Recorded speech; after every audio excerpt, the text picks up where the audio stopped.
Welcome to This Explainer. Today, we're doing something a little bit different and honestly pretty exciting. We're going to take a microscopic look at the anatomy of a premise. Basically, we're deconstructing a highly evocative, brilliantly compact piece of microfiction about intangible losses. It's derived from literally just a few sentences of source material, yet it holds this massive, remarkable narrative potential. Let's see exactly how just a handful of words and concepts can build such a rich, believable world. Okay, let's just drop right into the mundane, incredibly atmospheric setting that grounds this entire premise. Notice how instantly real this feels? We aren't floating in space. We aren't in some mystical, enchanted forest. No, we are in a basement, a fluorescent lit, probably damp, echoing basement of a massive transit hub. It's an environment we all instantly recognize, right?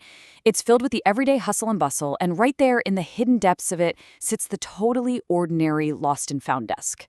Setting the stage exactly like this is just a masterclass in making the unbelievable feel incredibly real to the audience right from the jump. Section 1. The Magical Realism Setup. So, how do you make magic work in a framework like this? Well, you have to anchor it in reality first, and this brilliantly illustrates the contrast framework that's at play here. On one side, you have the mundane items, the stuff you'd completely expect to find sitting in a cardboard box at a train station, like lost umbrellas, forgotten wallets, maybe a lonely mitten. But then you contrast that with the abstract items, things people lose that you literally cannot physically touch. By juxtaposing these completely ordinary physical objects directly against impossible magical elements, the text actually tricks our brains into accepting the impossible. I mean, if the umbrella is real and it sits on the exact same desk as an abstract concept, then suddenly that abstract concept feels just as real and tangible as nylon and metal. Section 2. Inventorying Intangible Losses. Let's talk about the definition of an abstract loss. We're talking about intangible things that people accidentally lose, which somehow end up at this specific lost and found desk. Now, what's truly profound here is the text's use of the word accidentally. Just think about the implications of that one single word. It implies a universe where your absolute deepest emotional states, your cherished memories, your very essence can just slip right out of your pocket like a set of keys while you're running to catch a train. It removes the active blame from emotional loss and turns it into a simple, tragic physical accident. It's a beautifully heartbreaking reframing of how we actually experience life. Let's examine exactly what kind of inventory is sitting in this basement.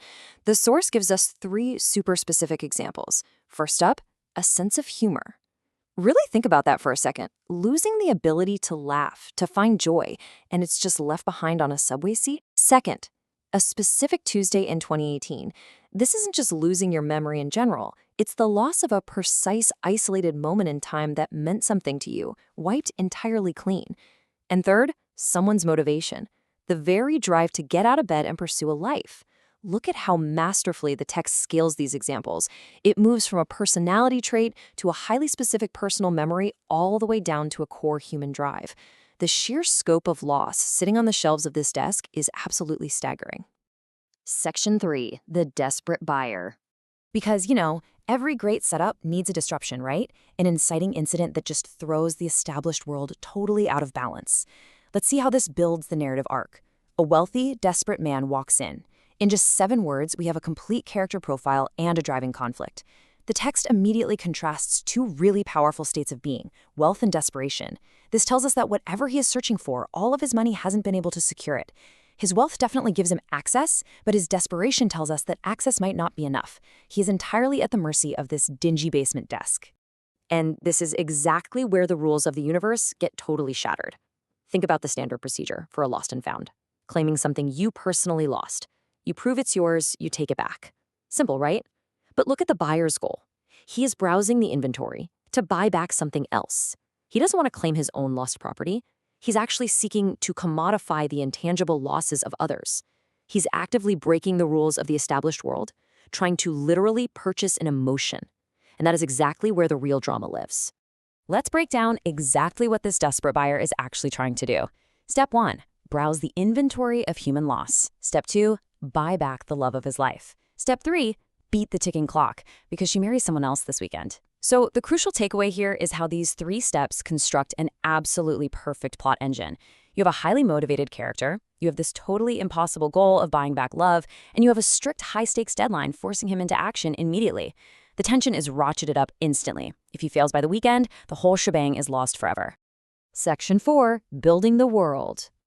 Now let's zoom out a bit to the actual underlying purpose of this source text. The final line reveals something super fascinating. If one catches your eye, we can start building the characters and world for it.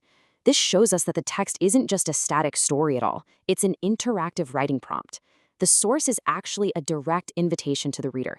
It is laying out the architectural framework of a story and then just stepping back, demanding that you take these mechanics, take this setting, take this desperate buyer, and expand upon them. It's literally handing you the blueprint to an entire universe. And that leads us right to the ultimate purpose of this entire exercise. Do any of these concepts spark your imagination? We've broken down how ordinary settings combined with abstract concepts can create incredible magical realism. We've mapped out a perfect plot engine that's ticking down to a stressful weekend deadline. Now, the rest is totally up to you. What intangible loss would you be frantically searching for at that basement desk? Think about it. Thanks for joining me for this explainer.